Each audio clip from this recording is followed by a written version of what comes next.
आमदार महेश सावंत आपल्यासोबत आहेत। आज दादरच्या मारुती मंदिराच्या भोवती आज आपण पाहिलं की रामरक्षा आहे ते पठण करण्यात आलेलं आहे। महेश दादा, आज रामरक्षा पठण या ठिकाणी करण्यात आलेलं, स्वतः उद्धव ठाकरे उपस्थित होते, काय भावना आहे? जे भाजपवाल्यांनी एक ठेका धरला है, हिंदू हिंदू हिंदू के रक्षण करते हम ही है, हिंदू हम हिंदू नहीं तो क्या बोलते हो बेबस हो जाएगा, हिंदू को पूछने वाला कोई नहीं है, ये उनका जो गर्व है ना, उनका वो गर्व का नमोहरण करने के लिए आणि त्यांना ते गर्वाने ते बोलत होते ना की हिंदूंचे वाली आम्हीच आहे।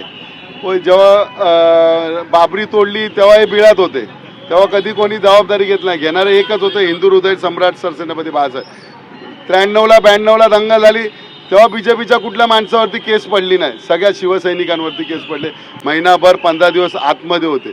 त्यावेळी हे कुठे, तेव्हा हिंदू खतरे में खरोखर जेव्हा खतरेमध्ये होता त्यावेळी हिंदूंना बघायला हे कोण नव्हते, ते फक्त आणि फक्त शिवसेना होती। आणि ज्या शिवसेनेनं तुम्हाला मोठं केलं, ह्या महाराष्ट्रात तुम्हाला कोण ओळखत नव्हतं। या भारतामध्ये फक्त 2 खासदार होते, तिथे आज तुम्ही 400 पारचा नारा करतात। हा एक स्वतःचा गर्व आहे, हा गर्व कुठेतरी निकामी करायचा आहे, त्यासाठी ही सुरुवात आहे। ज्या अयोध्येसाठी लोकांनी मेहनत करून राम मंदिर बांधण्यासाठी नवस केले, अंगावरती लाटाकाट्या गोळ्या झेलल्या, लोकांनी पैसा जमा करून राम मंदिर बांधण्यामध्ये धन्यता मानली, त्या राम मंदिराच्या पैशाचा अफरातफर करत होते। किती पैसे, किती कोटी पैशाची अफरातफर झाली असेल काय माहिती नाही। सोन्याची चांदीच्या विटा, त्यानंतर कितीतरी पैसे ज्यांनी राम मंदिर बांधला त्या ट्रस्टीचा घर सुद्धा त्या कॉन्ट्रॅक्टरने बांधला। म्हणजे अशा प्रकारे देवाच्या पैशावर डल्ला मारला। मोदीजी या विषयावरती एक शब्द बोलत नाही, कारण मोदीजींनी ती ट्रस्ट निर्माण केली होती, त्यांच्या विश्वासातली माणसं होती, आणि मोदीजी त्याबद्दल बोलले असते तर तमाम जनतेला त्याबद्दल काहीतरी वाटलं असतं। परंतु आज त्यांचीच लोक जी साधू संत आहेत त्यांची लंगोटी चेक करतात आणि त्यांना आतमध्ये पाठवतात बाहेर जाताना। म्हणजे एवढा डाऊट आहे की त्या साधू संत काहीतरी तिकडनं घेऊन जातील असे त्यांच्या मनात आहे। पण ते म्हणतात ना, चोर कोतवाल को बोले, अशा पद्धतीने झालं आहे। जो ट्रस्टी पैसे हे करतोय, चोरतोय, त्या पैशावरती अजूनपर्यंत FIR घेतला आहे, परंतु अजूनपर्यंत त्यांना कसल्या वाटत नाही त्यांच्यावरती त्रास झाला आहे किंवा त्यांच्याना काय बातम्या आल्या, असं काहीच वाटत नाही। त्यासाठी ही एक ठिणगी केली आहे, ही ठिणगी सुरुवात केली आहे मुंबईमध्ये, जो ऐतिहासिक हनुमान मंदिर आहे की तिकडनं सुरुवात झाली, तर महाराष्ट्रभर त्याचा वनवा पेटेल। आणि महाराष्ट्राचे कुठं महाराष्ट्र आणि मुंबईमध्ये जे पिकते ते संपूर्ण देशामध्ये पिकते, आणि त्याचा लोन पूर्ण उत्तर प्रदेशपासून काशी मथुरा काश्मीरपर्यंत जाईल असा विश्वास आहे आम्हाला। नक्कीच आज या ठिकाणी येऊन उद्धव ठाकरेंनी स्वतःहून आव्हान देखील केलेलं आहे, राम मंदिराचा हा विषय घेण्यात आला। काही दिवसापूर्वी तुम्ही देखील विधानसभेमध्ये आहे सिद्धिविनायकच्या मंदिराचा प्रश्न उपस्थित केलेला होता, काय परिस्थिती आहे? सिद्धिविनायक मंदिरामध्ये सुद्धा मध्ये अफरातफर झाली होती, त्यावरती पोलीसमध्ये FIR झालेला होता।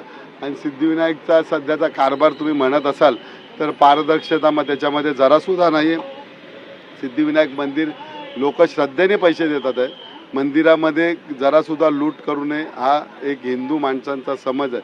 परंतु यांनी जर राम मंदिरामध्ये असा अफरातफर होऊ शकते तर यांच्या राज्यामध्ये बाकीच्या मंदिरामध्ये काही होऊ शकते। नक्कीच एक वेगळा प्रश्न म्हणजे आपल्याला पाहायला मिळालं 2-4 दिवस पाऊस जोरात आहे, झाडं उमळून पडतात आणि त्यामुळे नागरिकांचे जीव जातात। आज देखील कुर्ल्यामध्ये ही घटना घडलेली आहे, या संपूर्ण घटनेकडे कसं बघताय? शासन दरबारी काही तुम्ही मागणी करणार का?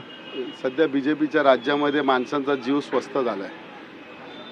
आज आम्ही सातत्याने बोलतोय की एप्रिलपासून आम्ही बोलतोय की झाडांचं ऑडिट करा, झाडांचं ऑडिट करा, जेणेकरून झाड जे आता झाड आम्हाला माहिती होतं पावसात त्यांचं वजन वाढते, सगळं वाढते, कारण त्यांना पाणी नसते, खाली मुळामध्ये कॉन्क्रीट आहे, त्यामुळे झाडांना मुळं पण भक्कमपणे राहत नाही आणि ते कुठेतरी पडण्याची शक्यता आहे। आम्ही त्यांना सातत्याने वॉर्ड ऑफिसर किंवा त्या कर्मचारी सांगतो, परंतु त्याकडे लक्ष एप्रिल महिन्यापासून जर त्यांचा लोड थोडा, आता आज झाड बघा जोरात हवा आली की झाड कोसळू शकतो, त्याला काहीच नाही तर म्हणून तो थोडा लोड कमी केला तर त्याचा परिणाम झाला नसता, झाड जागच्या जागी राहिला असं।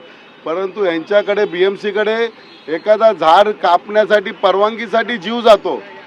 आम्ही त्यांना विनंती करतोय की तुम्ही झाडं जिथे जिथे धोकादायक झाडं असतील तिथे परवानगीसाठी जास्त वेळ लावू नका, परवानगी पटकन द्या आणि झाड तो ट्रिमिंग करा, वजन कमी करा त्याचा, जेणेकरून पावसाळ्यामध्ये अशा प्रकारचा कोणाचा जीव जाणार नाही। तुम्ही तुमच्या मतदारसंघामध्ये दौरा करून खास करून पाहणार आहात का झाडांची काय स्थिती आहे आणि या ठिकाणी कुठली झाडं? सकाळपासून आम्ही हेच करतोय, प्रभादेवीपासून माहीमपर्यंत झाड तुटले त्याच्याच पाठी आहे. म्हणजे वॉर्ड ऑफिसर आणि जिनॉरचे वॉर्ड ऑफिसर हॉस्पिटलमध्ये आहेत, त्यांची एन्जिओप्लास्टी झाली, परंतु ते कन्सर्न ऑफिसर आहेत नगले. सकाळपासून आम्ही त्याच कॉन्टॅक्टमध्ये, जिथे जिथे झाड पडले तिथे त्यांना बोलावून पटापट काम करण्याच्या प्रक्रियेतच आम्ही सकाळपासून. जर पुन्हा अशी परिस्थिती जर उद्भवली तर काही अल्टिमेटम तुम्ही देता महानगरपालिकेला किंवा अधिकाऱ्यांना? बघा काय, आता महानगरपालिकेला माहिती आहे वरती राज्यात आणि केंद्रात ह्यांचीच सत्ता आहे, त्यामुळे त्यांना किती बोललो काय झालं तरी त्यांच्यात काय फरक पडत नाही. तर या ठिकाणी आहे ते संपूर्ण झाडांचा दौरा आहे, आज सकाळपासून आहे तो करताना पाहायला मिळाला. परंतु या ठिकाणी उपस्थित राहून त्यांनी रामरक्षा हे पठण केलेलं आहे आणि त्यांनी एक खंत व्यक्त केलेली आहे की जसं राम मंदिरामध्ये होतं तसं सिद्धिविनायक मंदिर किंवा मुंबईमध्ये अन्य मंदिरात देखील हे परिस्थिती उद्भवू शकते, असा या ठिकाणी एक जी शंका आहे ती व्यक्त करताना पाहायला मिळाली. व्हिडिओ जर्नलिस्ट प्रेम म्हात्रेसह निखिल चव्हाण, टीव्ही 9 मराठी, मुंबई.